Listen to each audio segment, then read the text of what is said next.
प्राचीन काल में कालसागर नामक एक विशाल और समृद्ध राज्य हुआ करता था। राजा विक्रांत अपनी वीरता और न्यायप्रियता के लिए प्रसिद्ध थे और उनकी रानी आराध्या अपनी अद्वितीय सुंदरता और दयालुता के लिए जानी जाती थी। लेकिन इस राज्य की एक भयावह सच्चाई थी, एक ऐसा रहस्य जिसे कोई भी सूर्यास्त के बाद जुबान पर नहीं लाता था। राज्य के दक्षिण में फैला था अंधकार वन, जहां सूरज की रोशनी भी कांपती थी। कहते हैं कि वहां काल रुद्र नामक एक भयंकर राक्षस रहता था, जो रात के अंधेरे में निकलता और जो भी उसकी छाया में आता वह या तो पागल हो जाता या फिर कभी लौटकर नहीं आता।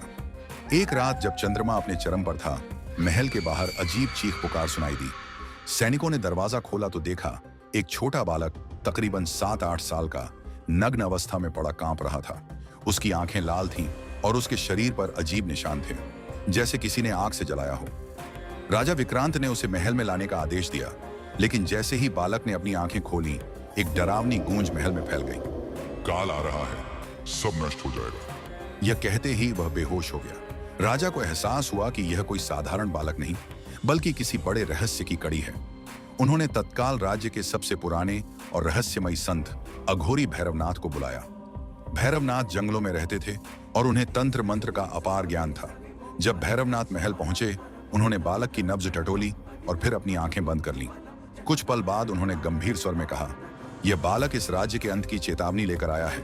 काल रुद्र जाग चुका है और यदि इसे रोका नहीं गया तो 7 दिनों के भीतर पूरा राज्य भस्म हो जाएगा। रानी आराध्या भयभीत हो गई, लेकिन राजा विक्रांत ने साहस दिखाया। हमें इसे रोकने के लिए क्या करना होगा? अघोरी भैरवनाथ ने बताया कि काल रुद्र को केवल उसी जंगल में रोका जा सकता है जहां से वह प्रकट होता है। लेकिन यह कोई आसान काम नहीं था, क्योंकि वहां जाने वाला कोई भी व्यक्ति जिंदा वापस नहीं लौटा था। राजा विक्रांत ने निश्चय किया कि वह खुद वहां जाएगा, लेकिन रानी आराध्या ने भी साथ जाने की जिद की।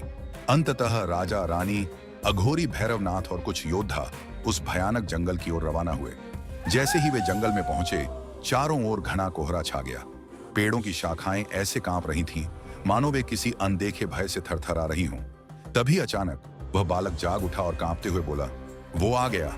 अगले ही क्षण जंगल हिल उठा, जमीन फटने लगी और वहां से एक विशाल काली आकृति निकली।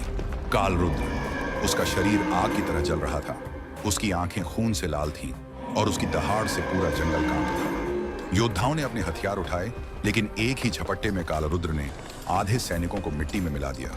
राजा विक्रांत ने अपनी तलवार से हमला किया, लेकिन तलवार उसकी चमड़ी को छू भी नहीं पाई।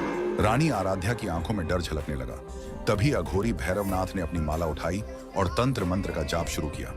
उन्होंने राजा को आदेश दिया, यह राक्षस अमर है, लेकिन इसे बस एक ही चीज हरा सकती है, त्याग। कोई एक व्यक्ति अपने जीवन की बलि देगा, तभी इसे मारा जा सकता है। यह सुनते ही रानी आराध्या आगे बढ़ी और कहा, मैं बलिदान दूंगी। राजा चौंक गए। नहीं, मैं तुम्हारे बिना नहीं रह सकता। लेकिन रानी ने मुस्कुराकर कहा, अगर मेरे प्राण देने से राज्य बच सकता है तो यह मेरा कर्तव्य है।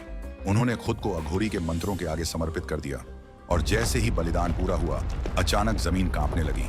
एक शक्तिशाली प्रकाश फैला और काल रुद्र चीखते हुए राख में बदल गया। काल रुद्र के नष्ट होते ही जंगल का अंधेरा मिट गया। पेड़ हरे हो गए, चिड़ियों की चहचहाहट गूंज उठी और सूरज की रोशनी फिर से फैल गई। राजा विक्रांत ने अपनी रानी को खो दिया था, लेकिन उनका बलिदान व्यर्थ नहीं गया। राज्य बच चुका था और वह बालक जो एक चेतावनी लेकर आया था, अचानक गायब हो गया, मानो वह कोई देवदूत था जो सिर्फ यह संदेश देने आया था। राजा विक्रांत ने अपनी रानी की याद में एक विशाल मंदिर बनवाया, जहां हर साल लोग दीप जलाकर उनके त्याग को याद करते। लेकिन आज भी काल सागर के जंगल में रात के समय कोई जाने की हिम्मत नहीं करता, क्योंकि कहते हैं कि वहां अब भी किसी की छाया भटकती है।